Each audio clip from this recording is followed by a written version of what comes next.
আসসালামু আলাইকুম আমার প্রিয় ভিউয়ার্সরা সবাই কেমন আছেন।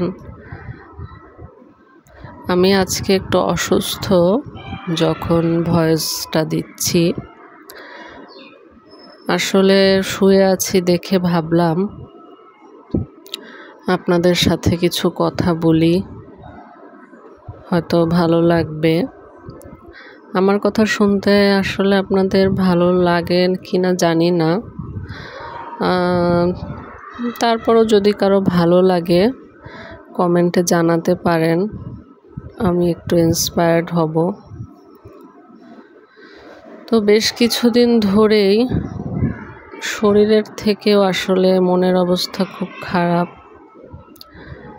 আজকে এই ভিডিওতে কি নিয়ে কথা বলবো সেটাও ঠিক করে কথা বলছি না, এমনি কথা বলতে আসলাম। আপনারা দেখতে পাচ্ছেন আমি ভিডিওটা আসলে রেগুলার দেই না, বড় ভিডিওগুলো, শর্টসগুলো আসলে মোটামুটি রেগুলার দিতে পারি, কিন্তু বড় ভিডিওটা দেয়া হয় না। ইদানিং আসলে যেটা বুঝলাম, সেদিন কোথায় যেন দেখলাম, কারো ভিডিও টাইটেলই দেখলাম মনে হয়, লেখা না, যে ভালো থাকার জন্য আসলে এখন মানুষের সাথে কম মিশে। কথাটা আসলে অনেকাংশেই সত্য, আবার খুবই দুঃখজনক একটা কথা, যে মানুষ এখন মানুষের সাথে মিশতে চায় না। মানুষ মানুষকে ভয় পায়, মানুষ মানুষকে এড়িয়ে চলতে চায়।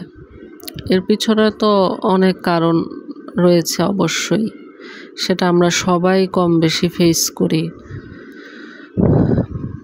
আর দেখা যায় যে নিজের ভালো থাকার জন্য এটা করা ছাড়া আসলে উপায়ও থাকে না, কিন্তু মানুষকে তো মানুষের কাছে যেতে হয়, যাওয়া উচিত।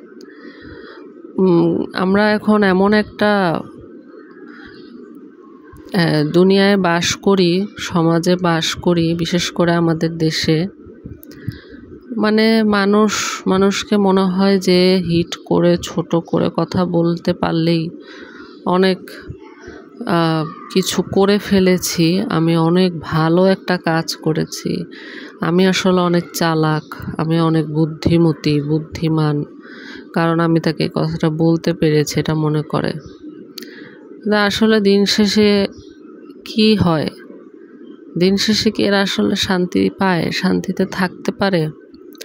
আমি জানি না, হয়তোবা তাদের এগুলো গায়েও লাগে না, তাদের এগুলো উপলব্ধিও হয় না।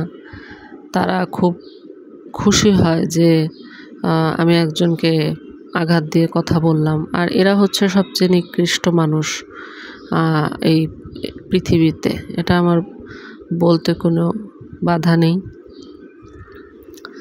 কিন্তু এই যে মানুষের কারণে মানুষ একা থাকে, মানুষকে ভয় পায়, এটা কিন্তু আসলে ভালো না, ভালো লক্ষণ না।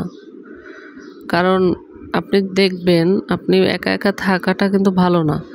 আপনি একজনের সাথে কথা বলে যদি আপনার ভালো লাগে, তাহলে দেখবেন আপনার মেন্টাল প্রেশার অনেক কমে।